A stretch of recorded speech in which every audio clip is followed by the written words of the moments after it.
6월의 어느 월요일, 오늘은 BBS TV의 인기 프로그램 우승탁의 부자 양성 프로젝트 44 녹화가 있는 날입니다. 누구나 힘들다 아우성인이 시대, 부처님 지혜를 담은 약사경을 통해 몸과 마음 모두 진짜 부자가 되는 법을 전하고자 시작한 부자 양성 프로젝트 44. 뜨거운 조명 아래서 2시간이 넘는 열띤 강의가 끝나고 지칠 법도 한데 서둘러 길을 떠나는 우승택 교수.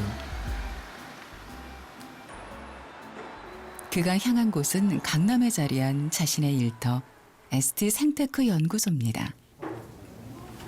연구소에는 벌써부터 손님들이 와 있는데요. 사뭇 진지한 표정의 사람들. 인도네시아의 불교 성지 보로부두르 순례를 준비하기 위해 모인 예비 참가자들입니다. 사실 우승택 교수는 보로부두르의 중요성을 수차례 방송에서 얘기했는데요. 우리 약사경의 저자이신 역경하신 스님이신 의정 스님께서 여기서 16년간을 계셨습니다. 그러면서 이 보로부두르의 의정 스님이 16년간 계시면서 이 약사경을 이렇게 하셨어요.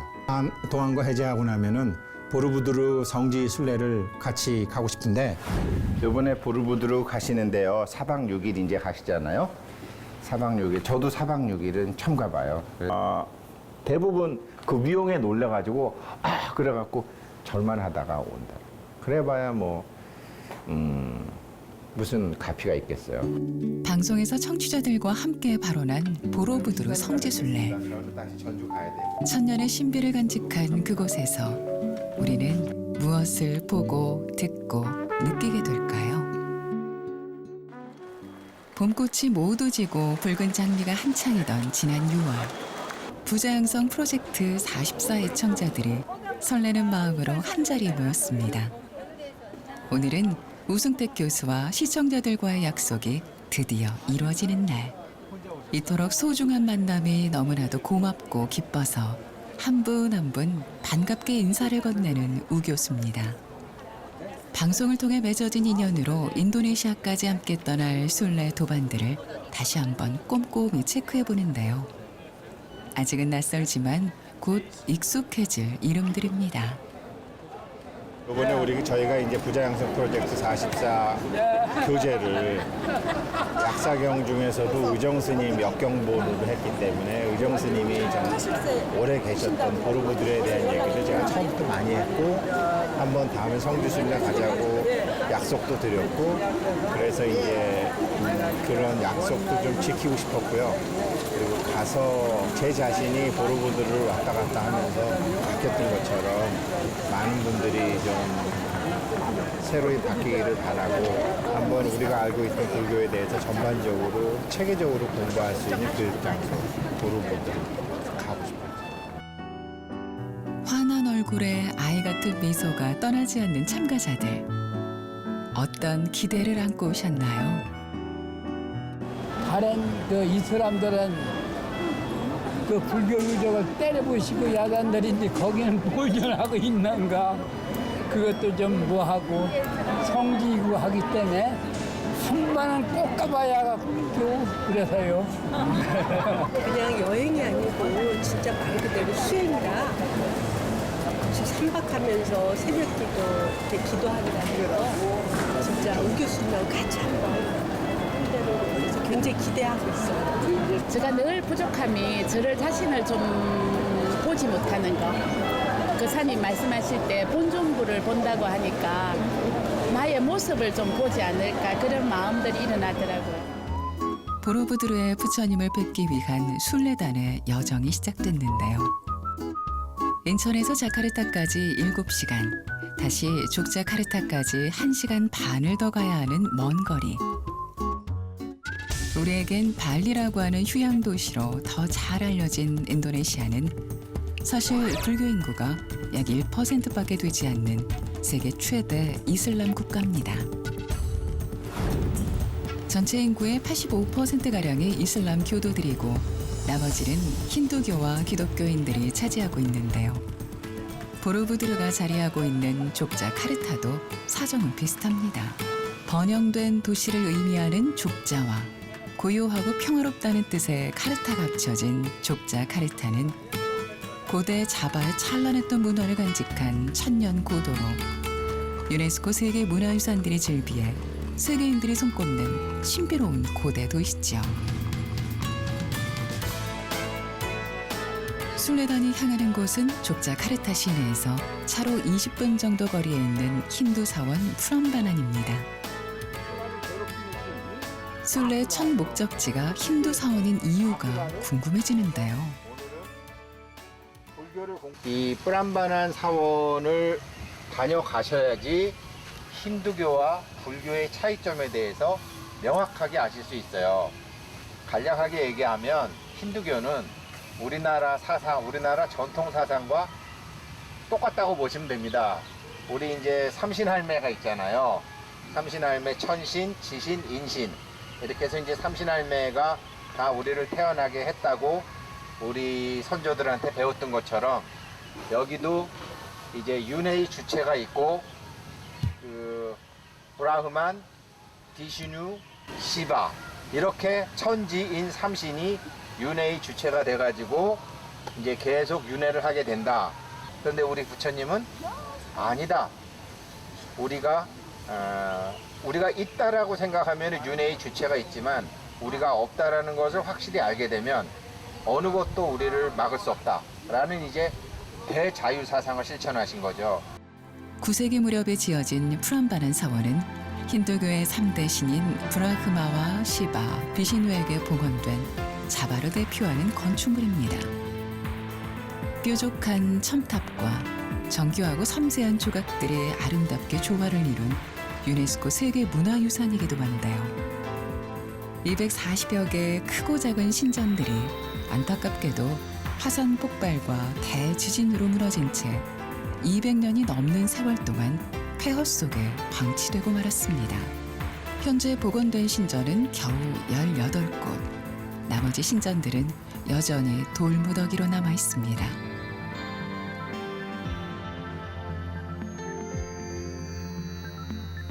프람바난 사원에서도 가장 중심이 되는 곳은 높이가 47m에 달하는 거대한 시바 신전입니다. 힌두교에서 시바는 파괴의 신인 동시에 새로운 시작을 가능하게 하는 아주 중요한 신인데요. 신전의 바깥 벽면에는 힌두교를 상징하는 여러 조각들이 정교하게 새겨져 있습니다. 힌두 사원 부도에 나와 있는 거는 화엄경의 스토리에 다 등장하는 내용들입니다. 그러니까 법계에 이제 다 실제로 존재하는 모습을 깨달은 각자들이 뭐 힌두교 성자라든지 우리 부처님이라든지 이런 분들이 다 확인하신 내용들이죠. 그런데 이제 부처님과 힌두교의 우리 불교와 힌두교의 차이점은 뭐냐면 이 신의 세계를 우리가 이제 신한테 비는 게 아니라 신한테 우리가 일을 시키는 거죠. 신들도 지금 마땅히 해야 될 일은 어떻게 해야 된다라는 걸 가르쳐 주는 거. 그래서 우리가 수처, 작주, 입처, 계진 어디 가나 주인이 되고 왕이라고 그러고 또 진실 이런 신의 세계까지는 사실이거든요. 근데 불교는 항상 진실을 얘기하기 때문에 이게 그냥 남의 종교 얘기가 아니라 화엄경에 모조리 등장하는 얘기입니다. 신성한 기운이 가득한 시바 신전 내부에는 시바 신과 부인인 두루가, 아들 가네샤, 스승 아가스티아의 상이 모셔져 있는데요. 세상 사람들 마음은 어딜 가나 비슷한가 봅니다. 만지면 총명해진다는 가네샤 상의 코가 반질반질하네요. 근데 비슷한 게 참 많아요. 저기하고.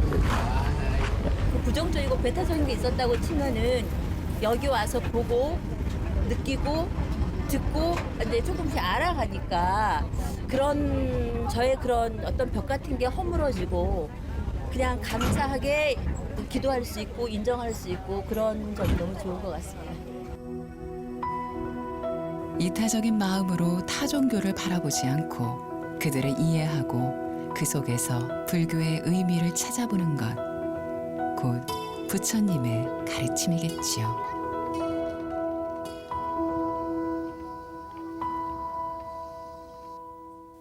순례단의 발걸음이 다시 멈춘 곳은 프란바난 사원에서 북동쪽으로 약 2km 떨어진 곳에 위치한 플라우산 사원입니다. 프란바난 사원과 비슷한 시기인 9세기경에 건축됐다고 전해지는 불교 사원인데요. 자연재해와 타종교인의 지배로 인해 심각하게 훼손된 불교 유적 중 한 곳입니다. 남아있는 유물의 정도나 드넓은 사원의 터만으로도 규모가 굉장했음을 짐작해 볼 수 있는데요. 부서지고 망가지긴 했지만 섬세한 조각들 하나하나에 불자들의 정성과 염원이 깃든 곳입니다.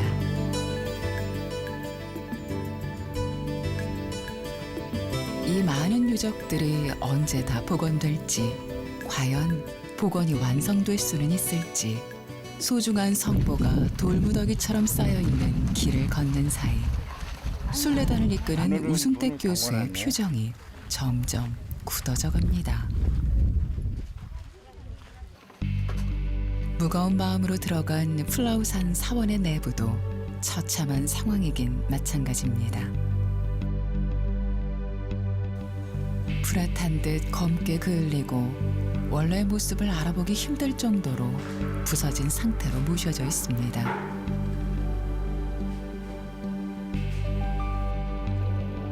불상은 온데간데 없고 그 자리만이 덩그러니 남았는데요. 부처님들 뵙게 돼서 감사합니다. 감사합니다. 이렇게라도 부처님을 뵐 수 있음에 오히려 감사한 마음입니다. 이제 우리나라 같은 경우에는 이렇게 좀 불상들이 이렇게 훼손이 됐을 때는 좀 복원하는 그런 것들이 많이 있잖아요. 근데 여기서는 지금 그런 것들이 너무너무 힘들게 거라는 생각에 제 마음이 많이 아픕니다. 난 막 눈물이 나. 너무해, 그죠? 어때요? 나는 이룰 수가 있나 싶어. 왜 이렇게 다 부처님이 누가 가져간 거잖아요, 그죠? 우리 불교가 이렇게 될까봐, 한국 불교도 이렇게 될까봐 걱정돼. 난 진짜 걱정해.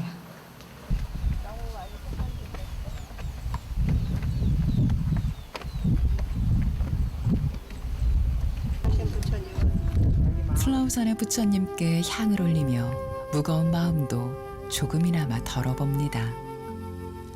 화산 폭발과 지진 등의 잦은 자연재해와 네덜란드의 식민 지배까지 순탄치 않은 역사를 지닌 인도네시아. 이곳의 부처님들이 유난히 가슴 아프게 다가오는 건 왕조가 바뀌면서 종교가 다르다는 이유로 식민지 시절 부처님 머리 부분을 기념품으로 가져가기 위해 마구잡이로 불상을 훼손한 인간들의 어리석음 때문입니다. 어찌 보면 인간이 만들고 인간이 저지른 건데 어제 우리 보르부드르 이런 거 보면서 영원한 게 과연 뭐냐 하는 것도 한번 생각해 보게 되죠. 이게 꼭 돌이라는 생각보다는 그냥 저 자신하고 내 주위에 있는 사람들 그렇게 생각이 들더라고요. 너무 황당하고 비참하고 이렇게 된 것도 다 우리 불자들이 잘못했기 때문에 이렇게 된 것 같는데 이렇게 정말로 잘 살아야 되겠다 싶고 또 언젠가는 여러 사람들 힘으로 저도 마찬가지로 같이 동참해서 복원해야 되겠다 그런 생각을 합니다. 그리고 다시 오겠다 하는 발언을 하고 우리 몸이 이렇다고 상상을 해보세요. 어떻게는 너무 가슴이 아파요. 가슴이 정말 이럴 때 가슴이 미어진다 그래야 되나? 가슴이 너무 먹먹하고 아픈 가슴을 안고 플라우산 사원과 이별을 고하는 순례단 사람들.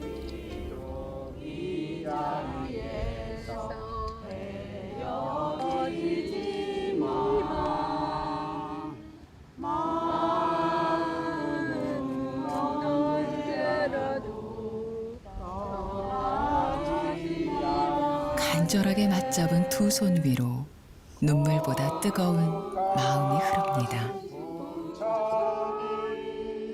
천년도 더 전 이곳에 절을 짓고 불상을 조성하기 위해 노력했을 자바의 불자들. 얼마나 많은 사람들이 땀을 흘렸을까요? 얼마나 많은 원력과 염원이 이 땅에 스며들었을까요? 부처님을 믿고 따르는 깊은 신심 하나로 머나먼 인도네시아까지 날아온 순례단의 마음에 부처님을 향한 믿음이 사라진 나라의 성지가 어떤 모습인지 절절히 새겨지는 순간입니다.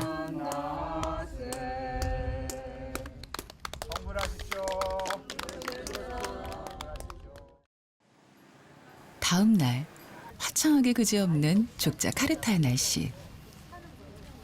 뜨거운 햇살을 가로지르는 순례단의 발걸음이 가벼워 보이는데요. 순례단을 기다리고 있는 건 우리나라에선 좀처럼 만나기 힘든 진짜 마차입니다.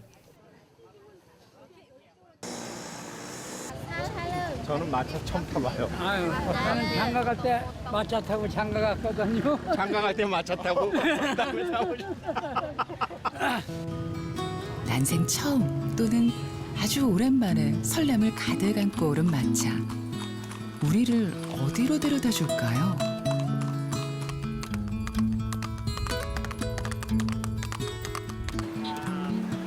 따그닥 따그닥 경쾌한 말발굽 소리를 따라 한참을 달려 목적지에 도착을 했는데요. 오늘의 순례지는 대나무 숲에 있는 사원이라는 의미를 지닌 먼듯 사원입니다. 외관은 힌두교 사원과도 비슷해 보이지만 인도네시아에서 유일하게 삼존 석불상에 모셔진 불교 사원인데요. 8세기 중반에 건립돼 보로부드르 사원보다 오래됐다고 전해지는 이곳 역시 세계문화유산으로 등재된 족자카르타의 대표 유적지죠. 먼듯 사원의 바깥벽은 31개 부처님 이야기로 빼곡합니다. 인도에서부터 전해진 경전의 이야기에 자바인들의 상상력이 더해져 탄생했을 다양한 부처님의 일화들. 글자 대신 조각으로 전하는 부처님 가르침을 보며 1000년 전 자바의 불자들도 지금과 똑같이 감동을 받았을 겁니다.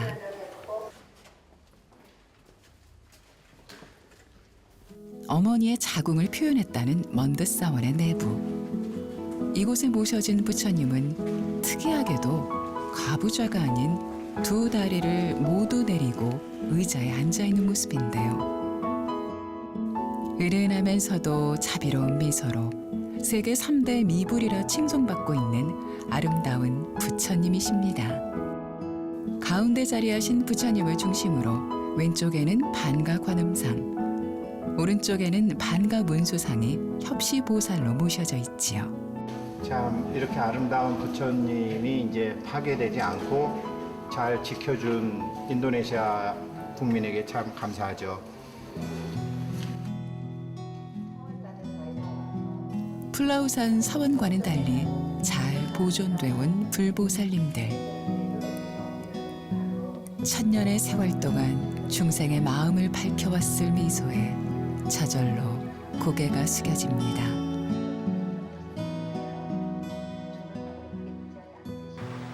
먼듯 사원 가까이에 위치한 먼듯 불교 수도원은 이슬람교가 지배적인 인도네시아에서 보기 드문 현대식 불교 사원입니다.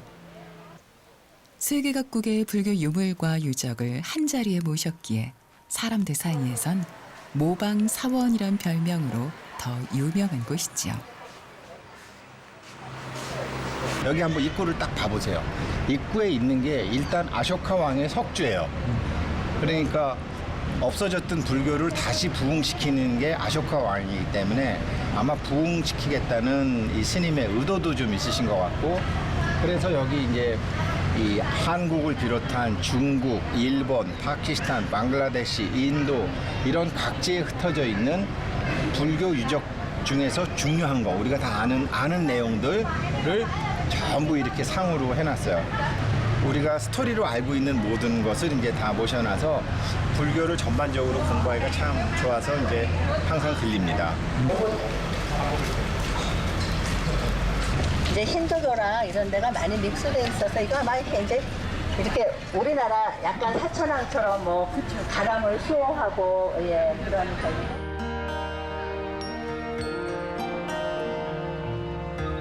모방사원이라고 하는데 저는 이 조형물이 모방이냐 진품이냐가 중요하지 않고 내 마음에서 모방이냐 진품이냐를 보는 내 마음가짐이 중요하다고 생각해요.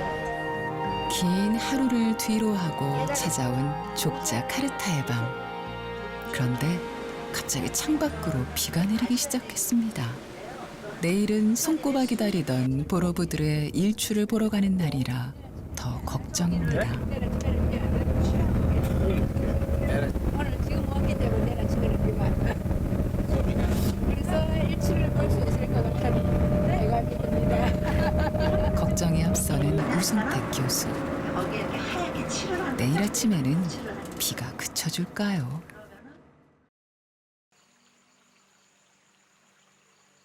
다음 날 이른 새벽, 자비하시 불보살님의 보살핌 덕분인지 다행히도 비가 그쳤습니다. 비 안 오니까 괜찮죠? 내가 넌댔지?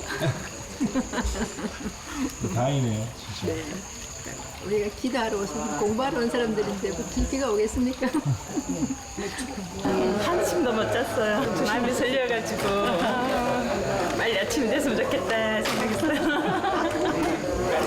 올라가서 뭔가 내 스스로의 변화가 많이 일어났으면 놓치지 않고. 밤잠을 설칠 정도로 큰 기대를 안고 순례단의 발걸음이 드디어 보로부드르로 향합니다. 가파른 계단을 쉼없이 올라야 하는 상황. 칠흑 같은 어둠 속에서도 서로를 비추어주는 도반들이 있기에 두려움은 반이 되고 용기는 배가 됩니다. 깊은 서원을 품고 오른 보로부드르 정상. 보로부드르의 일출을 보기 위해 전 세계에서 모인 사람들이 자신만의 방법으로 태양이 솟아오르길 기다립니다.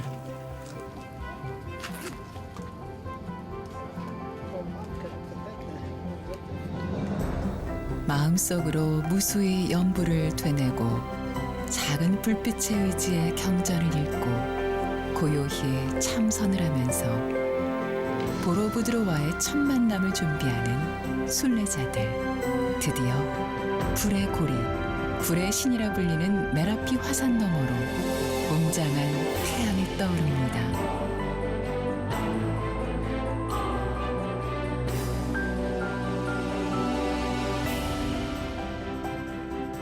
부처님의 가르침을 오롯이 담은 또 하나의 작은 우주, 보로부드르 사원이 그렇게 세상의 모습을 드러냈습니다.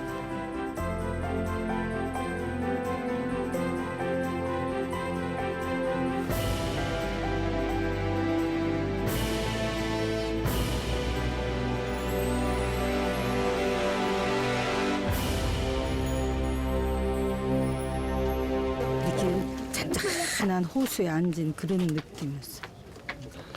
뭐 말로는 표현할 수가 없네요. 그 심정을 뭐 황홀경이라 하는가요? 뭐 그런 것 같으네요. 저희들은 항상 부처님이 우리보다 높은 단상 위에 있는 것만 봤어요. 봤는데 저보다 더 밑에 칸에 부처님 모습이 딱 보이는 거예요. 그걸 보는 순간 그 부처님 뒷모습이 나무 일광보살. 나무 일광 식재보살. 와. 근데 해 뜨는 거 보면은 본전 찾은 것 같고 해 안 뜨면 손해 본 것 같고 그런 바보 같은 생각을 했는데 여기서 무명이 뜨면 저 해랑 상관없다 이거. 우리 1년에 뭐 연말에 해맞이 하러 가지만 그 해맞이가 자기 무명에서 해가 뜨면 그 해가 대박 나는 거고 동해 앞바다에서 그렇게 뭐 추운데 난리를 쳐서 거기서 떠봐야 여기서 안 뜨면 그 해 1년 깜깜이라는 거죠. 같은 이치로 나 그게 오늘 알았네요.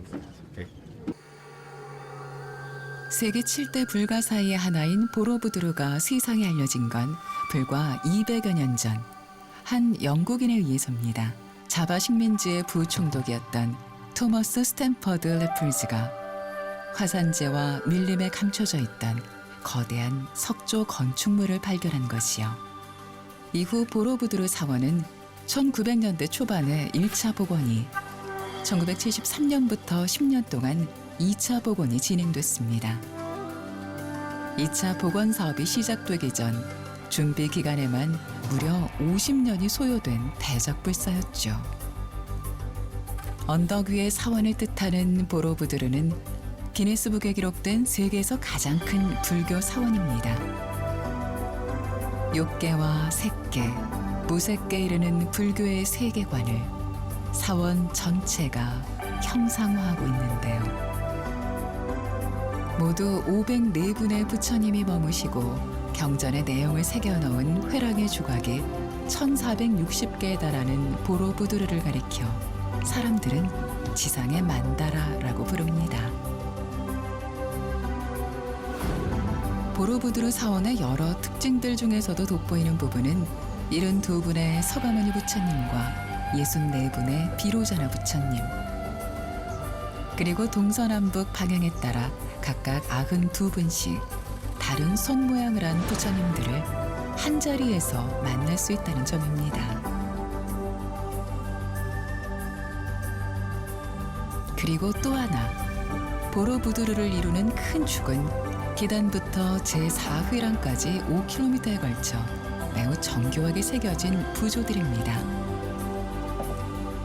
부처님 일대기부터 자타카와 아바다나와 같은 초기 경전들, 거기에 대승경전인 화엄경 이 법계품에 담긴 선제동자의 순례 이야기까지,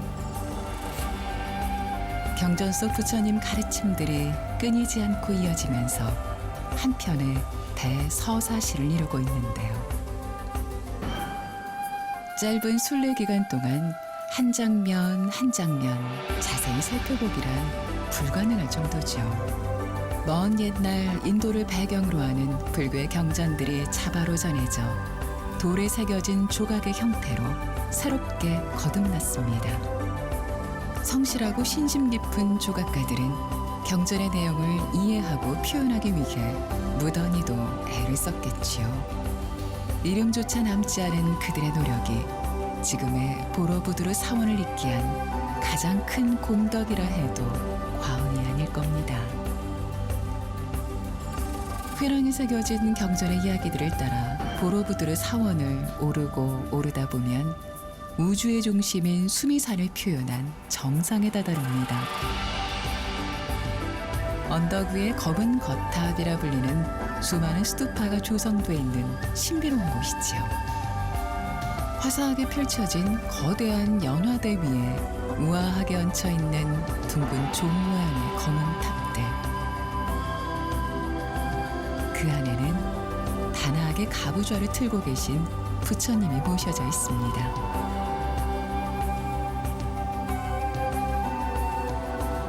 그런가 하면 복원 과정에서 일부러 탑신을 덮지 않은 종탑도 있습니다. 덕분에 순례자들은 온화한 미소를 머금은 채 선정에 들어있는 듯한 부처님 모습을 보다 가까이에서 볼 수 있죠. 이번엔 보로부두르의 가장 아래에 위치한 기단 부분을 살펴볼까요? 이곳은 대부분이 땅에 묻혀 있는 숨겨진 기단으로 극히 일부만이 모습을 드러내고 있는데요. 우리 중생들의 희노애락과 인과응보에 대한 이야기를 묘사하고 있습니다.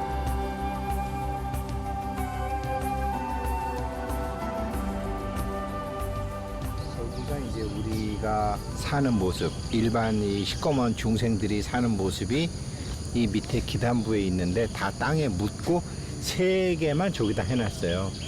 그래서 여기 중생의 우리의 일반적인 삶으로 해서 두 번째가 천신들의 세계에 신들의 세계로 가고 세 번째에 드디어 부처님의 일대기가 나오고 그러면서 이제 부처님이 존재의 실상에 대해서 아시고 그 존재의 실상을 아시기 위해서 53 선지식을 찾아다니는 게 4층하고 5층에 있고 그 다음에 우리가 이제 보현행원품 노래 많이 하지만 6층에 드디어 이제 그 보현행원품 법화경이나 화엄경 제일 뒤에 나오는 우리가 보현행원이 있고 그 다음에 7층에는 신이건 뭐건 아무것도 없는 좀 이제 그런 존재로 돼 있고 여기서부터 해서 항상 이제 오면 여기서부터 이제 신고식을 해야죠. 맨발로 이렇게 해서. 평생을 맨발로 오직 중생구제를 위해 한길을 걸으셨던 부처님. 그 위대하신 전법과 교화의 발자취를 이곳 보로부드르에서 다시금 생각해보는 시간. 순례단 일행도 모두 맨발이 되어 온몸으로 온 마음으로 천천히 부처님의 따스한 온기를 발끝에서부터 느껴봅니다. 작은 호흡 하나, 사소한 행동 하나, 순간순간 일어났다 사라지는 생각 하나까지 늘 살피고 보듬으며 항상 깨어있으라 하신 부처님의 가르침이 손끝을 따라 새겨지는 듯합니다. 발에 닿는 감촉을 계속 느끼면서 돌다가 무엇인가 이것이 무엇인가 보고 듣고 말하고 생각하는 음식이는 이것이 무엇인가 그런 화두가 갑자기 떠올라서 삥 돌았는데 자연하고 내가 하나가 되는 게 이런 축복이구나 그런 생각이 듭니다. 좋습니다. 행복합니다. 너무 감사하고 이렇게 정교하게 이렇게 부처님의 이 발자취를 표현했다는 게 뭐라고 이 감회를 감히 상상도 못할 정도로 감사해요. 캄보디아의 앙코르와트, 미얀마의 파간과 더불어 세계 3대 불교 유적으로 일컬어지는 보로부드르 사원. 새벽 일출로 시작해 직접 보고 듣고 느낀 벅찬 감동은 이 아름다운 풍경과 함께 오래도록 기억되겠지요.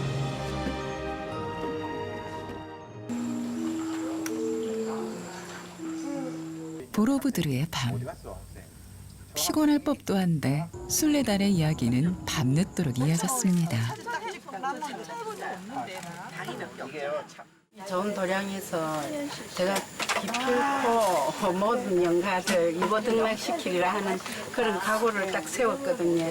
그래서 아주 기도하는데 좀 밝은 기운이 있고 좋았습니다.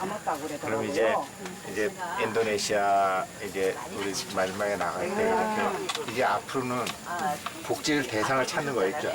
이제 복이 꼭 돈으로 짓는 것도 아니고 힘으로 짓는 것도 아니고 얼마든지 이렇게 돼 있어요. 제가 보살님이 내가 복을 지어서 일체 조상님대로 천도해야 되겠다라고 생각을 딱 하시잖아요. 예를 들면 중학교 2학년 때 별로 친하지도 않았던 친구가 나타나요. 혹은 아들 친구가 멀리 나타나요. 어머니 안녕하세요. 이런 식으로 해갖고 이게 이렇게 되는 거구나. 그래서 지금 오늘 가졌던 생각을 꾸준히 갖고 계시면은 이게 부처님이 말씀하신 연기라는 게 이런 거구나라고 느끼시게 돼요. 이야기를 나누다 말고 급히 카메라를 켜는 사람들. 도대체 무슨 일인가요? 감사합니다. 너무 멋있다 진짜. 오로라 같지 않아요? 그러게. 어둠에 쌓여있던 보로부드르 사원이 한순간 빛을 발하기 시작했습니다. 캄캄했던 밤하늘을 푸르게 밝힌 보로부드르 사원. 천년을 이어온 신비로운 만큼이나 환상적인 빗줄기를 세상을 향해 내어놓습니다. 무명에 둘러싸인 중생들을 진리의 등불로 밝혀주셨던 부처님을 생각하며 순례단은 함께 명상의 시간을 가졌는데요. 낯선 이국 땅에서의 이 독특한 체험이 앞으로의 일상을 보다 힘차게 더 정진해 나아가게 하는 소중한 원동력이 돼줄 겁니다.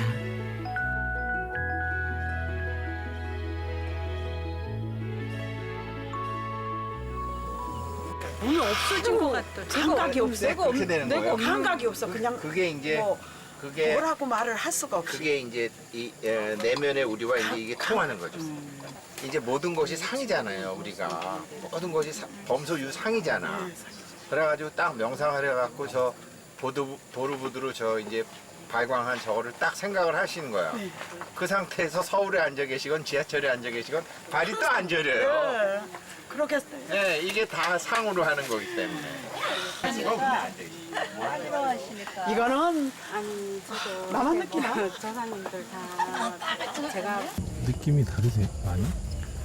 아니에요. 처음부터 5번째까지는 그게 그거였어요. 왜 그러냐면 내 마음에 원하는 상을 갖고 있었기 때문에 나머지는 보배가 와도 다 놓쳤었어요.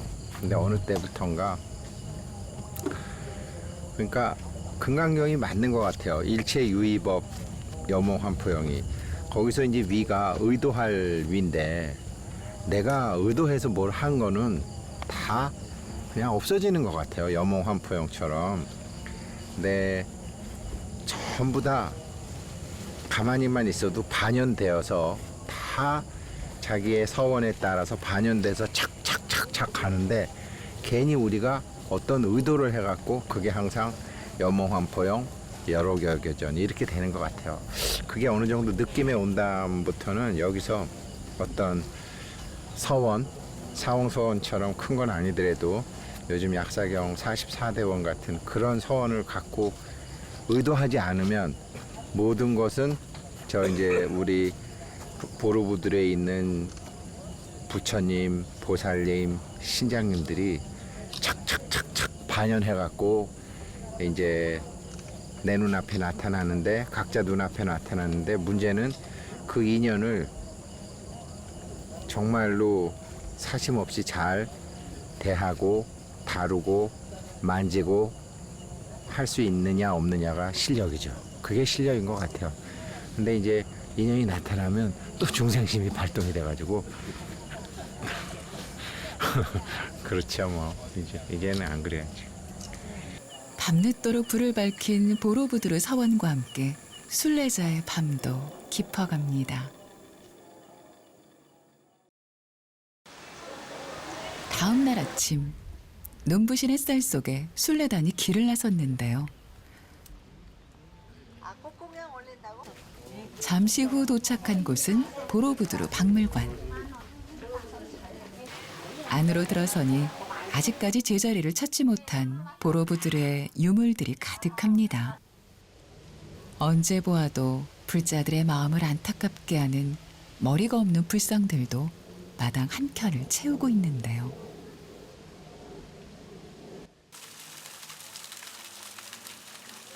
보로부드르 박물관을 둘러보던 사람이라면 누구나 발걸음을 멈추고 시선을 뺏기는 부처님이 한 분 계십니다. 미완성 부처라 불리는 고혹적인 불상인데요. 보로부드르 사원 최정상에 위치해 있는 대탑에서 모셔왔다고 전하는데 발굴에 대한 보고서가 존재하지 않아 정확한 사실 여부는 확인할 길이 없습니다.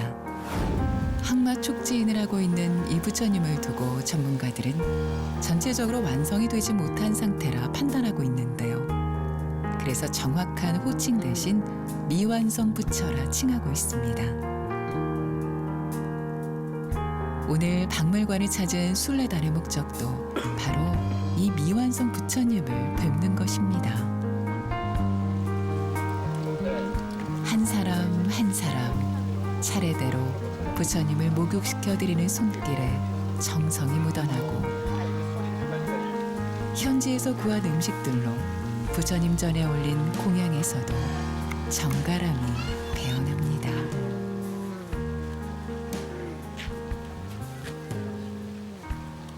지금 저기 계신 부처님이 누구시죠?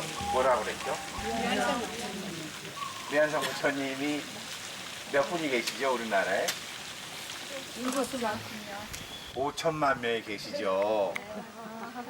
여기 돌로 된 미완성 부처님한테만 우리가 육복공양을 올릴 게 아니라 당장 고개만 돌리면 있는 저 미완성 부처들, 한숨만 나오는 부처들한테도 어떨 때는 부드러운 말로 상공양도 하고 어떨 때는 곡차나 커피를 사줘서 다공양도 하고 한번 그렇게라도 우리가 한번 해봐야 되겠다. 그러면은 벌써 그만큼 눈이 밝아진 거죠. 그쵸? 저도 이제 그런 결심을 요번에서야 와서 하게 됐습니다. 인도네시아 족자 카르타까지 먼 길 마다 않고 달려온 한국의 불자들에게 보로부두르에서 만난 미완성 부처님은 그렇게 마지막 법문을 들려주셨습니다. 매일매일 반복되는 일상 속에서 마주하는 사람들, 사랑하는 가족과 친구, 동료들은 물론이고 때로는 그저 스쳐 지나기도 하고 때로는 미워하기도 하고 때로는 원망하기도 하는 그 사람들이 바로 미완성 부처라고요. 지금은 비록 중생의 마음으로 살고 있을지라도 그 마음 한 자락 돌리면 우리 모두가 부처임을 바로 알라고. 그러니 당장 이 순간부터 부처로 살아가라고 말입니다. 방송이라는 인연으로 맺어져 함께 공부하는 도반으로서 그리고 약사경을 번역하신 의정 스님이 16년을 머무셨던 이곳 보로부두르에서 부처님의 참된 제자로 살아가고자 하는 순례단의 서원은 점점 더 깊어지고 넓어져 갑니다. 누구나 마음속에 품고 있는 나만의 부처님을 찾는 일은 순례가 끝나더라도 계속될 겁니다. 다사다난한 우리의 삶 자체가 곧 순례의 길이고 부처님의 길이니까요.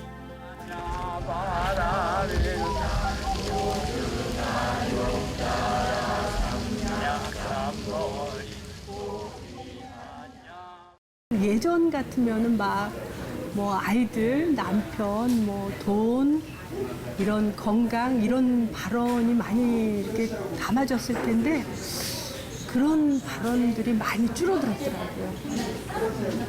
조금은 제 자신에 대한 그런 서원이라 그럴까? 그리고 반드시 해야 되겠다는 그런 다짐이 더 두꺼워진 것 같아요. 내가 조금이나마 남한테 이렇게 베풀 수 있는 말 한마디, 내가 남한테 아픈 마음을 조금 달래줄 수 있는, 마음을 줄 수 있는 마음 있으면은 내가 기꺼이 하겠다는 그 마음으로 보면서 느꼈어요. 바쁘고 또 짜여진 스케줄과 또 나름대로 어떤 그 경제적인 문제, 시간적인 문제, 여러 가지 문제가 있겠지만 저는 그렇게 권하고 싶은 게 정말 자기 자신을 한번 돌이켜봐라. 또 내 자신을 한번 돌이켜보자. 그걸 꼭 권하고 싶어요. 바쁘게 살다 보면 자기도 잊은 채 살기 쉬운데 어느 순간에 정말 내가 후회 없는 인생을 살고 있느냐. 이 순간을 돌이켜볼 수 있는 기회를 가지는데 좀 용감해야 되겠다. 또 나름대로 그런 데 대해서 뭔가 좀 큰 마음을 먹고 그렇게 할 수 있는 기회를 한번 가져보라 하는 이야기를 꼭 전해주고 싶습니다. 어둠 속에서 밝음까지가 나타나는 여러 과정, 그리고 자기 마음의 변화, 이런 것이 이제 우리한테 큰 울림이 됐을 것 같고요. 정말 우리는 12연기의 처음인 그 무명을 밝히는 게 꿈이잖아요. 그래서 내 마음의 무명을 밝혀야 되겠다라는 발심은 여기 그 마음을 탁 격발시키는 데는 여기가 참 좋은 것 같습니다. 그런 면에서 아무튼 이번에 처음이었지만 앞으로도 정말 한국 불교의 어떤 큰 교육장 아니면 재발심하는 장소 그렇게 됐으면 좋겠습니다. 오늘 또다시 보로부두르를 올라봅니다. 깊은 명상으로 호흡을 고르고 고요히 때를 기다립니다. 이들이 지금 이 자리에서 이토록 간절하게 바라는 것은 무엇일까요? 경전에서 부처님은 이렇게 말씀하고 계십니다. 모든 존재를 고루 비추는 저 태양처럼 따뜻한 눈으로 중생을 보라. 그대 마음 바다처럼 넓어져 그 공덕 헤아릴 수 없으리라. 우리 모두가 이미 깨달은 존재, 부처임을 상징하며 천년을 이어온 지상의 만다라 보로부드르처럼 신비로운 우리의 삶 또한 계속될 것입니다. 어제보다 찬란하고 오늘보다 희망찬 날들을 이어가면서 말입니다.